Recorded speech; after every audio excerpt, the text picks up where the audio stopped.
Okay, so this white area over here on the screen is the content area of our scaffold, and that is defined by a property which is called the body of the scaffold. So if we define that, we can add a widget to it, and let's get started for now with just a container. So we're going to type container, and this is it.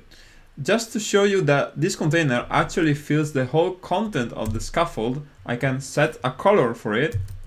And for example, I could type colors, the yellow. And now that I've just restarted the app, you can see that the whole content area is now yellow. Now, remember that our immediate goal is to draw some boxes on the screen with different colors, and we want to arrange them vertically. So we have just learned that this can be done with a column widget, but where can we put a column? So it is time to talk about the most important property of container, which is called child.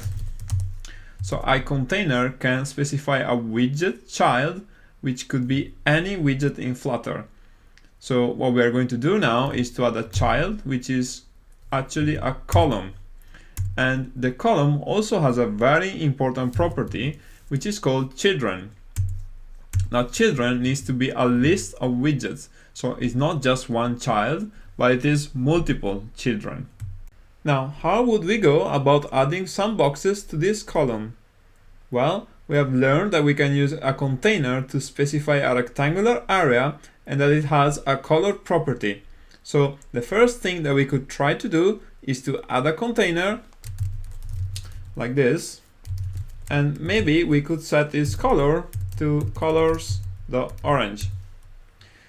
Now, if we try to hot reload now, we can see that nothing happens. And the reason for that is that our container does not have a child, and so when we put it inside a column, its size is actually 0. And that means that the container itself is not visible. So somehow we want a way to add boxes to our column, but we need to give them a size. And there are multiple ways of adding widgets that have a size in Flutter. So for this case, we want to use a new widget as the child of our container. And the widget that we want to use is called a sized box.